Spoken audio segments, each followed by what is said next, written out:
बिस्मिल्लाहिर्रहमानिर्रहीम। अस्सलाम वालेकुम डियर स्टूडेंट। इस उम्मीद के साथ कि आप खैरियत से होंगे। स्टूडेंट, आज का हमारा लेक्चर नंबर 50 है और हमारा टॉपिक है importance of polarisation. Student, 8.5 topic के हमारे लेक्चर्स जो से हैं वो इससे पहले दो लेक्चर्स जो से हैं वो आप इस चैनल की जो सा है वो प्ले लिस्ट में जाके देख सकते हैं। ये उसी टॉपिक का जो सा है वो लास्ट पोर्शन है। What are the importance of polarisation. Student, exam के पॉइंट ऑफ व्यू से अगर इसकी इम्पोर्टेंस की बात की जाए तो ये आपके पास बहुत इंपॉर्टेंट शॉर्ट क्वेश्चंस होंगे सारे के सारे। अच्छा स्टूडेंट, सबसे पहले जो सा है वो आपके पास इम्पोर्टेंस ऑफ पोलराइजेशन में पहली जो इम्पोर्टेंस है वो इसकी एक ब्रांच है ऑप्टिक्स एंड फोटोनिक्स। ऑप्टिक्स और फोटोनिक्स पे पोलराइजेशन ऑफ लाइट को कैसे इस्तेमाल किया जाता है। Polarisation is essential for the applications like polarised sunglasses, LCD, liquid crystal display, screen and optical communication system. अच्छा स्टूडेंट, ऑप्टिक्स एंड फोटोनिक्स एक ब्रांच है पोलराइजेशन ऑफ लाइट को इस्तेमाल करते हुए। ये पोलराइज सन ग्लासेस बनाते हैं। LCD screen basic principle of polarisation of light के ऊपर काम करती है और ऑप्टिकल कम्युनिकेशन सिस्टम जो से है वो इस ब्रांच के अंदर जो सा है उनको इस पोलराइजेशन ऑफ लाइट का बेसिक प्रिंसिपल इस्तेमाल करते हुए जो सा है वो ऑपरेट करते हैं। अच्छा स्टूडेंट देखें, आज हम अंडरस्टैंडिंग के लिए जो सा है वो यहाँ पर एलसीडी को समझ लेते हैं कि एलसीडी किस तरह से पोलराइजेशन को इस्तेमाल करती है। आप देखें इस फिगर में ये एलसीडी स्क्रीन के कुछ कंपोनेंट्स हैं। ये सोर्स ऑफ लाइट है। इसके जो सा है वो ए पॉइंट और बी पॉइंट के ऊपर आपको पोलराइजिंग फिल्टर नजर आ रहे हैं। इसके दरमियान में दो अलाइनमेंट लेयर हैं और अब आप इसको देखें कि ये कैसे लाइट पोलराइज करके जो सा है वो आपको डिफरेंट कलर या डिफरेंट शेड्स दिखाती है। LCD used polarisation effect of light to control brightness. पहली बात तो ये कि ब्राइटनेस ऑफ एलसीडी जो सी है वो लाइट पोलराइजेशन इफेक्ट से कंट्रोल की जाती है। अब back light produce unpolarised light. LCD के अंदर जो सोर्स लाइट प्रोड्यूस करता है वो अनपोलराइज्ड होती है। First polariser convert it into plane polarised light. पहला पोलराइजर इसको प्लेन पोलराइज्ड लाइट में कन्वर्ट करता है। Then liquid crystal layer rotates the plane of polarised light. फिर जो लिक्विड क्रिस्टल लेयर्स मौजूद हैं ये दो लेयर्स लिक्विड क्रिस्टल लेयर्स हैं। इसके दरमियान में ये लिक्विड्स के पार्टिकल्स हैं। ये लिक्विड के जो पार्टिकल्स हैं ये एक ऐसा सब्सटेंस होता है जो ऑप्टिकली पोलराइज्ड एक्टिव सब्सटेंस होता है और वो आने वाली लाइट को डिफरेंट रोटेशंस के ऊपर जो सा है वो पोलराइज्ड कर देता है। अब ये दोनों प्लेट्स जिसके दरमियान में लिक्विड है ये पीछे एक वेरिएबल वोल्टेज से कनेक्ट होते हैं। तो जब वोल्टेज अप्लाइड नहीं होता लिक्विड क्रिस्टल लाइट को ट्विस्ट करते हैं। Light is rotated and passing through the second polariser. Light इन क्रिस्टल से आपकी पिक्चर या आपकी जो इंफॉर्मेशन है उसके अकॉर्डिंग रोटेट होकर सेकंड पोलराइजर तक पहुंचती है और सेकंड पोलराइजर से लाइट आपकी स्क्रीन के ऊपर ब्राइट इमेजेस बनाती है। तो ये सारा जो बेसिक प्रिंसिपल है, इन सिंपल स्टूडेंट क्या कर रहे हैं, पोलराइजेशन ऑफ लाइट के बेसिक प्रिंसिपल को इस्तेमाल करते हुए आपको रिजल्ट शो कर रहा है। तो एलसीडी एक बहुत इंपॉर्टेंट एप्लीकेशन है आपकी कॉमन लाइफ के अंदर जो पोलराइजेशन ऑफ लाइट को इस्तेमाल करती है। तो इस ब्रांच से आप इस बात का अंदाजा कर सकते हैं कि ये जो आप टॉपिक है या पोलराइजेशन है ये कितना इंपॉर्टेंट सब्जेक्ट है। अच्छा स्टूडेंट, इसी एलसीडी स्क्रीन में जब वोल्टेज अप्लाई किया जाता है तो ये लिक्विड क्रिस्टल एक स्ट्रेट लाइन में अलाइंड हो जाते हैं और ये फिर लाइट को रोटेट नहीं करते बल्कि लाइट को सेकंड पोलराइजर तक पहुंचने तक ब्लॉक कर देती है और जो पिक्सल स्क्रीन है वो आपको डार्क नजर आती है। तो आखिर के अंदर पॉइंट देखें कि LCD does not produce light, it controlled polarise light. LCD actually में पोलराइज लाइट को इस्तेमाल करती है। तो ऑप्टिक्स एंड फोटोनिक्स एक बहुत इंपॉर्टेंट ब्रांच ऑफ फिजिक्स है जो लाइट की पोलराइजेशन टेक्निक को इस्तेमाल करते हुए मुख्तलिफ किस्म के एप्लीकेशन जो है वो आप तक पहुंचा रही है। तो एक शॉर्ट क्वेश्चन एग्जाम में आपको आ सकता है कि define optics and photonics of light या importance of polarisation of light in optics and photonics. तो आपकी बुक में तो सिर्फ ये 2 लाइंस लिखी हुई हैं, बाकी ये सारा काम स्टूडेंट जो है वो आपके कॉन्सेप्ट बिल्डिंग के लिए, आपके टॉपिक को बेहतर अंडरस्टैंड करने के लिए स्लाइड में शामिल किया गया है।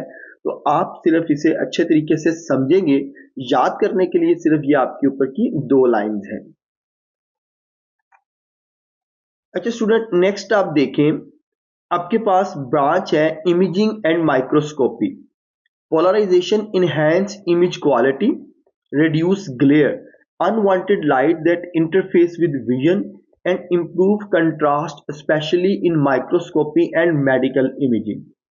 स्टूडेंट, कैमरे की दुनिया में इमेजिंग और माइक्रोस्कोपी में भी पोलराइजेशन ऑफ लाइट ही इस्तेमाल होती है।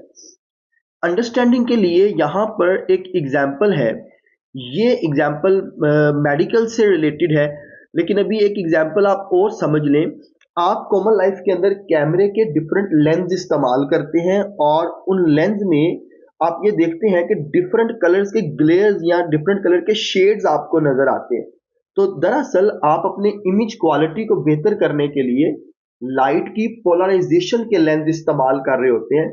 फोटोग्राफर्स डीएसएलआर के सामने कुछ लेंस लगाते हैं, वो लेंस आने वाली लाइट को डिफरेंट एंगल्स के ऊपर रोटेट करते हैं, जो आपकी डिजायर के मुताबिक आपके इमेज को डिफरेंट कलर शेड्स प्रोवाइड करते हैं।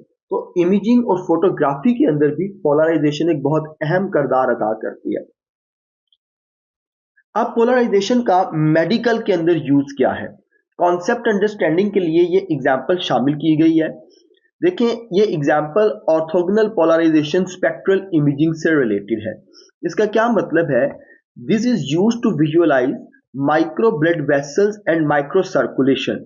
इंसानी जिस्म के अंदर ब्लड सर्कुलेशन को समझने के लिए, ब्लड वेसल्स की अंडरस्टैंडिंग के लिए, कहाँ पर ब्लड वेसल्स की हेल्थ कितनी है, ये सारे क्वेश्चन अंडरस्टैंड करने के लिए आप माइक्रोस्कोपी टेक्निक इस्तेमाल करते हैं, और वो टेक्निक पोलराइज लाइट को इस्तेमाल करते हुए सारे रिजल्ट्स प्रोवाइड कर रही होती है। जैसे आप इस फिगर में देखें, ये एक टिश्यू है, सैंपल टिश्यू है।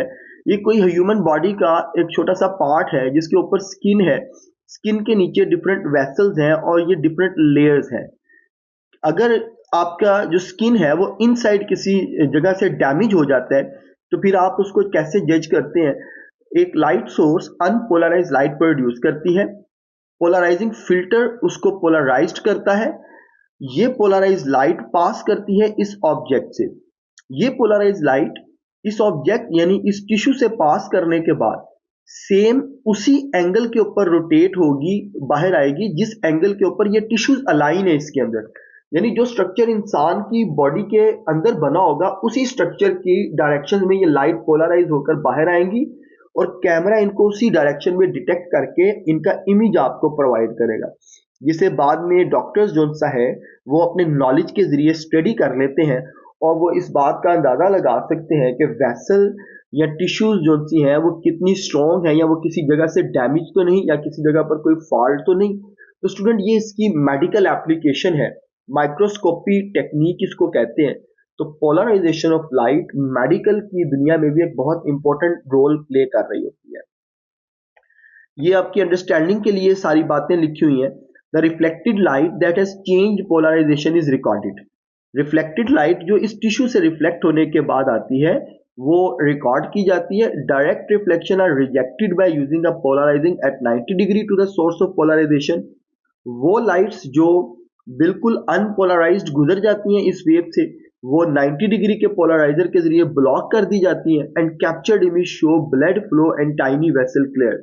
और वो लाइट्स जो ब्लड वेसल्स की इंफॉर्मेशन लेकर निकलती हैं, उनके प्लेन पे निकलती हैं, वो कैप्चर्ड की जाती हैं और ये सारे के सारे फाइन स्ट्रक्चर को क्या करती हैं? improve the contrast and help doctor to observe fine structure beneath the tissue surface। ये टिश्यू सरफेस के नीचे जो सा है वो तमाम स्ट्रक्चर को स्टडी करने के लिए डॉक्टर्स की हेल्प करती है। तो स्टूडेंट, इमेजिंग एंड माइक्रोस्कोपी की टेक्निक भी एक बहुत इंपॉर्टेंट मेडिकल टेक्निक है जो पोलराइजेशन ऑफ लाइट के कॉन्सेप्ट को इस्तेमाल करती है। अच्छा स्टूडेंट, अब नेक्स्ट स्लाइड पर आ जाएं। इसमें देखें एस्ट्रोनॉमी एक बहुत इंपॉर्टेंट ब्रांच है। एस्ट्रोनॉमी में हम डिफरेंट कॉस्मिक फिनोमिनास पढ़ते हैं, like polarisation of light from distant stars और cosmic microwaves background radiation. Student, आपने ब्लैक होल का कॉन्सेप्ट सुना होगा, आपने मिल्की वेज का कॉन्सेप्ट सुना होगा, स्टूडेंट्स आपने स्टार्स से आने वाली लाइट को सुना होगा, और आपने स्टार्स की डिफरेंट लाइट की इंटेंसिटीज के बारे में सुना होगा। एस्ट्रोनॉमी में ये सारी जो रिसर्च है वो कायनात से, यूनिवर्स से आने वाली रेडिएशंस को कलेक्ट करके, यूनिवर्स से आने वाली लाइट को कलेक्ट करके उसकी प्रॉपर्टीज को स्टडी करके जो है वो की जाती है, जिसमें पोलराइजेशन टेक्निक एक बहुत अहम रोल प्ले कर रही होती है। जैसे देखें, इंटरस्टेलर डस्ट स्टडी है। इंटरस्टेलर डस्ट स्टडी क्या है? Star light becomes polarise after passing through the dust cloud. Dust cloud जो एनवायरनमेंट में मौजूद है, वहां से स्टार लाइट पास करने के बाद पोलराइज लाइट के अंदर कन्वर्ट हो जाती है, और ये वहां पर कुछ मैग्नेटिक फील्ड रीजन्स क्रिएट करती है स्पेस के अंदर, जिसे साइंटिस्ट स्टडी करते हैं, और फिर वो इस मैग्नेटिक फील्ड की प्रॉपर्टीज को स्टडी करके स्टार्स की प्रॉपर्टीज को थ्योरेटिकल असेस करते हैं कि ये किस किस्म का स्टार हो सकता है, यहाँ से आने वाली लाइट कौन सी है, इसका मटेरियल कौन सा है, और ऐसे बहुत सारे सवालात के जवाब साइंटिस्ट पोलराइजेशन टेक्निक की मदद से, जो एक नेचुरल पोलराइजेशन हो रही है इस यूनिवर्स के अंदर, उससे इसको स्टडी करते हैं। इस चीज को आप कहते हैं नेचुरल पोलराइजेशन। ये यूनिवर्स में कुदरती तौर पे एग्जिस्ट करती है। इसी तरह देखिए magnetic field in space. Space के अंदर जो मैग्नेटिक फील्ड्स प्रोड्यूस होती है, मिल्की वेज को और न्यूबुलाइज को स्टडी करने के लिए वो इस्तेमाल होती हैं, जो एक पूरा स्टार्स का एक जुर्मट सा बन जाता है, और फिर उस जुर्मट के अंदर सोलर सिस्टम और ये सारी चीजें शामिल होती हैं। उन तमाम तरह की चीजों की स्टडी जो सी है वो पोलराइजेशन ऑफ लाइट की टेक्निक को इस्तेमाल करते हुए की जाती है, और ये पोलराइजेशन नेचुरल पोलराइजेशन होती है, जो कुदरती तौर पे आसमान के ऊपर होती है। ब्लैक होल से एमिट होने वाली लाइट, एयर में मौजूद स्पेस पार्टिकल्स, एयर में मौजूद डस्ट पार्टिकल्स, एयर में मौजूद डार्क एनर्जी, इन सारी चीजों की वजह से पोलराइज होकर हमारी टेलीस्कोप्स तक पहुंचती हैं। इन टेलीस्कोप्स पर उस पोलराइज लाइट की प्रॉपर्टीज को स्टडी किया जाता है, और फिर ऐसी theories like big bang, early universe, cosmic microwave background radiation, ये सारी थ्योरीज जो होती है वो बाद में असेस की जाती हैं, और उनके रिजल्ट्स जो होते हैं वो इमेजिन किए जाते हैं, और फिर उन इमेजिन रिजल्ट्स के ऊपर एक्सपेरिमेंट्स करवाए जाते हैं। तो ये सारा जो एस्ट्रोनॉमी की एक गेम है स्टूडेंट, इसमें नेचुरल पोलराइजेशन ऑफ लाइट जो है वो एक बहुत इंपॉर्टेंट रोल प्ले कर रही है। यहां पर आप एक चीज को अंडरस्टैंड करें कि एक लम्हे के लिए आप इमेजिन करें कि ये लाइट की पोलराइजेशन नहीं हो रही, तो स्टूडेंट स्टार्स और मिल्की वे से आने वाली लाइट की इंटेंसिटी इतनी शिद्दत की जमीन तक पहुंचेगी कि कोई इंसान उसका ग्लेयर या हेज जो सा है वो देख ही नहीं पाएगा, आम आंख से भी या टेलीस्कोप से भी, और आप उसको कैप्चर नहीं कर पाएंगे। तो ये नेचुरल पोलराइजेशन कहीं ना कहीं हमारी अर्थ को आने वाली स्टार्स की और मिल्की वेज की लाइट इंटेंसिटी से भी सेव कर रही होती है, कि पोलराइजेशन के बाद लाइट इंटेंसिटी जो होती है वो रिड्यूस होकर रह जाती है। जैसे आपने ऊपर इसी चैप्टर के अंदर मॉल्स लॉ में पढ़ा, इंटेंसिटी ऑफ लाइट जो होती है वो पोलराइजिंग एंगल के ऊपर डिपेंड कर रही होती है। तो अब डस्ट पार्टिकल्स तो डिफरेंट एंगल्स पर लाइट को पोलराइज करेंगे, जरूरी तो नहीं है कि नेचुरली एग्जिस्ट करता हुआ डस्ट क्लाउड जो सा है वो सारी की सारी स्टार लाइट को पोलराइज कर दे। वो बहुत सारा लाइट का हिस्सा ब्लॉक कर देता है, और एक छोटी सी अमाउंट अर्थ तक पहुंचती है, जिसे हम स्टडी करते हैं। अगर ऐसे स्टार्स जो जमीन के करीब हैं उनकी लाइट अर्थ तक पहुंच जाए फुल फ्लैग इंटेंसिटी, तो वो तो आपके लिए और आपकी इस सारे एनवायरनमेंट के लिए काफी नुकसानदेह हो सकते हैं। तो नेचुरल पोलराइजेशन कहीं ना कहीं जो होता है वो इस अर्थ को इस यूनिवर्स की हीट से, इस यूनिवर्स की आने वाली लाइट की इंटेंसिटी से भी सेफ रख रही होती है। तो नेचुरल पोलराइजेशन एक इतना इंपॉर्टेंट फिनोमिना है। तो पोलराइजेशन ऑफ लाइट एक बहुत इंपॉर्टेंट ब्रांच है फिजिक्स की, जिसे आप निग्लेक्ट नहीं कर सकते। लास्ट हमारी हेडिंग है मिससेलेनियस फील्ड्स। इसमें ये सारी फील्ड्स शामिल आ जाती हैं जो अभी हमने पढ़ी। ऑप्टिक्स है, इमेजिंग है, बायोलॉजी एंड केमिस्ट्री है, रिमोट सेंसिंग है, इसी तरह कम्युनिकेशन सिस्टम है, सैटेलाइट कम्युनिकेशन सिस्टम है। ये सारे और पोलराइजेशन ऑफ लाइट को ही इस्तेमाल करते हुए इस दुनिया को ऑपरेट कर रहे हैं।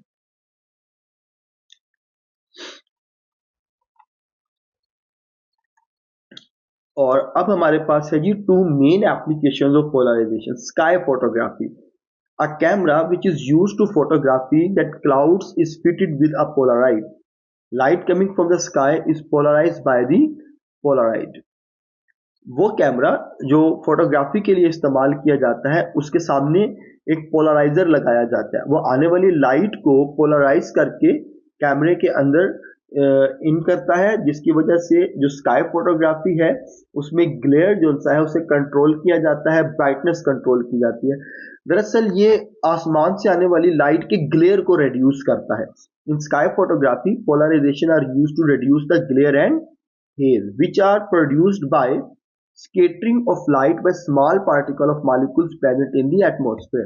आसमान में मौजूद डस्ट पार्टिकल, वाटर पार्टिकल्स, वहां पर फॉग पार्टिकल्स, ये सारे पार्टिकल्स लाइट को डिफरेंट एंगल्स के ऊपर स्कैटर्ड कर देते हैं और ये डिफरेंट एंगल की स्कैटरिंग लाइट जो है वो ग्लेयर प्रोड्यूस करती है। तो पोलराइज्ड फोटोग्राफिक कैमरास इस ग्लेयर को रिड्यूस करके आसमान के ऊपर फोटोग्राफिक पिक्चर्स को बेहतर क्वालिटी के अंदर लेने के लिए आपकी हेल्प करते हैं। अच्छा स्टूडेंट, इसकी आप बेस्ट एक एग्जांपल जो सी है वो कॉमन लाइफ के अंदर कर सकते हैं कि आप जो सा है वो एक चीनी का डिब्बा लें और उसे अपने घर की छत पे तेज धूप में रख दें और फिर आप उसकी दूसरी साइड से जाके उसकी फिल्टर होने वाली रोशनी को देखें, तो वो आपके लिए देखना बड़ा डिफिकल्ट होगा क्योंकि चीनी के जो पार्टिकल्स हैं वो लाइट को डिफरेंट एंगल्स पे इस तरह से स्कैटर्ड कर देते हैं कि आपको लाइट का ग्लेयर नजर आएगा उस बॉक्स के जो आपका चीनी का डिब्बा है उसमें से। तो स्टूडेंट वो ग्लेयर जो सा है आसमान पे भी नेचुरली प्रोड्यूस होता है, आसमान में मौजूद डिफरेंट तरह के पार्टिकल्स जो एटमॉस्फेयर में उनकी वजह से। तो polarization also enhance the contrast by clock the excessive bright white light while allowing the other colors to pass through, thus creating a brighter detailed image.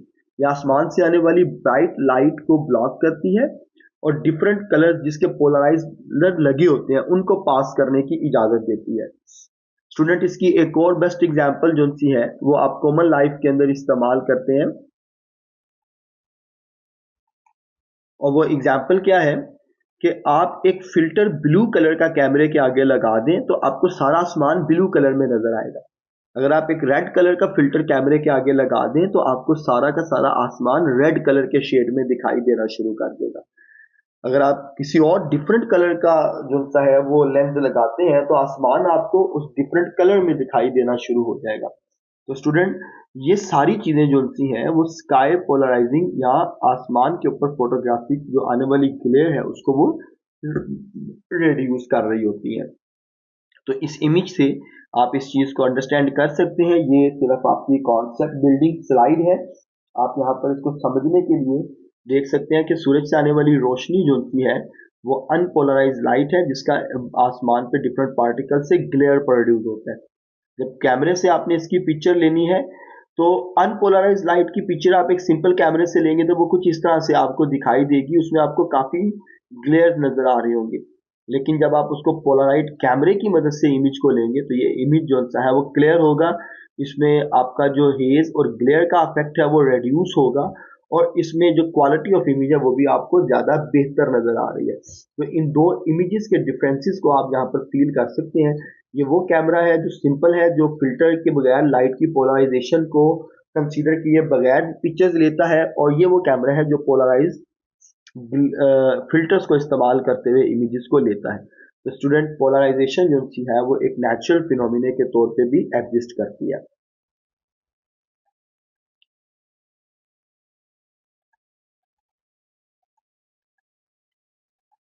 अच्छा स्टूडेंट, अब हमारा जो मेन लास्ट एप्लीकेशन है वो है जी stress analysis for material, material की stress analysis के लिए।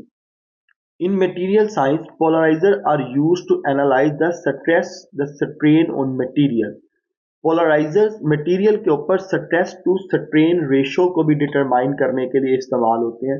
मटेरियल लाइक प्लास्टिक, मेटल्स और ग्लास। जब किसी मटेरियल को स्ट्रेस किया जाता है तो उसके मॉलिक्यूलर स्ट्रक्चर में चेंज आता है। वो मॉलिक्यूलर स्ट्रक्चर जो सा है, जब उसमें से लाइट पास करती है, लाइट पास करने के बाद उस स्ट्रक्चर से डिफरेंट तरह की इंटरफेरेंस करती है और स्क्रीन के ऊपर आपको डिफरेंट फ्रिंजेस पैटर्न बना के दिखाती है, जिसको आप स्टडी करते हैं और उस के जरिए आप उस मटेरियल के स्ट्रक्चरल अफेक्ट या स्ट्रक्चरल चेंज को स्टडी कर सकते हैं। ये कौन कौन से रिसर्चर पैरामीटर इसे स्टडी करते हैं? पहला है जी मटेरियल स्ट्रेस पैटर्न, दूसरा है identify potential weakness of defects, analyse the material optical property, और चौथा है understand how the material will behave under different condition, this technique known as photo elasticity. अच्छा स्टूडेंट, वन बाय वन अब इनको थोड़ा सा एक्सप्लेन कर लेते हैं हम यहाँ पर। सबसे पहले है मटेरियल स्ट्रेस पैटर्न। स्टूडेंट देखें, ये मटेरियल स्ट्रेस पैटर्न जो से हैं, ये इंडस्ट्रीज के अंदर इस्तेमाल होते हैं। इंडस्ट्री में एक मटेरियल को आपने किसी ऑब्जेक्ट के लिए बनाना है, यानी फॉर एग्जांपल आपकी एलसीडी स्क्रीन जो होती है वो सारी की सारी एक प्लास्टिक के बॉक्स के अंदर कवर होती है। ये प्लास्टिक का बॉक्स कितना वजन बर्दाश्त कर सकता है, इस चीज का अंदाजा हमें कैसे पता चलेगा? इसके लिए स्ट्रेस एनालिसिस टेक्निक इस्तेमाल की जाती है कि आपका मटेरियल कितना स्ट्रेस बेयर कर सकता है। आप अपनी एलसीडी स्क्रीन को हॉरिजॉन्टल टेबल के ऊपर उल्टा रखें और उस पर बुक्स का स्टैक लगाना शुरू कर दें। आप उसके ऊपर 10 बुक्स लगाएंगे तो वो मटेरियल जो सा है वो क्रैक नहीं करेगा, लेकिन उसी एलसीडी स्क्रीन के ऊपर आप 5 से 10 ईंटें जब ला के रख देंगे तो वो मटेरियल आपका क्रैक कर जाएगा, मतलब वो उतना स्ट्रेस बियर नहीं कर सकती। तो ये जो मटेरियल है, ये डिफरेंट इंडस्ट्रीज के अंदर जितने इस्तेमाल होते हैं, सबसे पहले उनकी एबिलिटी जज की जाती है तो वो कितने स्ट्रॉन्ग होंगे, कितने स्ट्रेंथ के होने चाहिए। दूसरा पॉइंट है identify potential weakness of defects. Materials की लेयर्स के अंदर कहां पर क्या डिफेक्ट्स मौजूद हैं, प्रॉब्लम्स कहां पर मौजूद है, कहीं पर बॉन्डिंग का कोई इश्यू तो नहीं, कि मटेरियल किस एंगल से वीक है, उसके लिए स्ट्रेस एनालिसिस की टेक्निक इस्तेमाल की जाती है। आप नेक्स्ट स्लाइड के अंदर इमेजेस के जरिए इस चीज को ज्यादा बेहतर जो सा है वो समझ सकते हैं। फोटो इलास्टिसिटी का ये एक फिनोमिना है। देखिए, ये मटेरियल के अंदर स्ट्रेस की वजह से पार्टिकल्स के आने वाले चेंजेस को स्टडी करने के लिए इस्तेमाल होगी। कहाँ कहाँ पर क्रैक्स मौजूद है, कहाँ कहाँ पर पार्टिकल के दरमियान में गैप्स ज्यादा है, कहाँ पर पार्टिकल के दरमियान में गैप्स कम है, इन सारे क्वेश्चंस के आंसर रिवील करने के लिए आप पोलराइज लाइट या स्ट्रेस एनालिसिस की टेक्निक इस्तेमाल करते हैं। इसी तरह ऑप्टिकल प्रॉपर्टीज, लाइट पास करने से मटेरियल की बॉन्डिंग पर क्या चेंज आता है, इसी तरह डिफरेंट मटेरियल का बिहेवियर क्या है जब उसके ऊपर वजन डाला जाता है, वो लोड जो सा है वो स्ट्रेस एनालिसिस मटेरियल टेक्निक से इस्तेमाल किया जाता है, जिसके लिए ऑप्टिकल पोलराइजेशन ऑफ लाइट की टेक्निक को इस्तेमाल किया जाता है। जैसे यहाँ देखें हाउ इट वर्क्स में, एक पोलराइज लाइट जो सी है वो एक मटेरियल में से पास करती है, पास करने के बाद वो एक पोलराइजर एनालाइजर फिल्टर पर फॉल करती है और फिर इसका इमेज बनता है। जो इंटरनल स्ट्रक्चर इस इमेज का है वही इंटरनल स्ट्रक्चर यहाँ पे कैमरे में या डिटेक्टर में देखने को मिलता है, और वो जैसे जैसे आप इसके ऊपर वजन डालते जाएंगे इन मटेरियल का स्ट्रक्चर चेंज होता जाएगा और वो चेंज स्ट्रक्चर यहाँ पर भी आपको देखने को मिलेगा। तो student, at last polarizer plays a very crucial role in manipulating light to achieve specific goals, whether it is enhancing image quality or analyzing material property। तो आखिर के अंदर इस पूरे लेक्चर को समराइज करें तो स्टूडेंट हम यही बात सीखते हैं कि पोलराइजेशन ऑफ लाइट का ये चैप्टर एक इम्पोर्टेंट चैप्टर है और इसकी आपकी प्रैक्टिकल लाइफ के अंदर बेशुमार एप्लीकेशंस मौजूद हैं। फोटो इलास्टिसिटी की एप्लीकेशन इंडस्ट्रियल लेवल के ऊपर मटेरियल की एबिलिटी, वीकनेस, स्ट्रेंथ को समझने के लिए इस्तेमाल की जाती है। और आज का ये लेक्चर हमारा यहाँ पर कंप्लीट होता है। आप इस तरह के नेक्स्ट लेक्चर्स को देखने के लिए सिंपली मेरे चैनल को सब्सक्राइब करें, बेल आइकन के बटन को क्लिक करें ताकि कंप्लीट लेक्चर सीरीज आपको मिल सके। आज के इस लेक्चर से इतना ही। नेक्स्ट लेक्चर हमारा ग्रेविटेशनल वेव्स के टॉपिक पर होगा।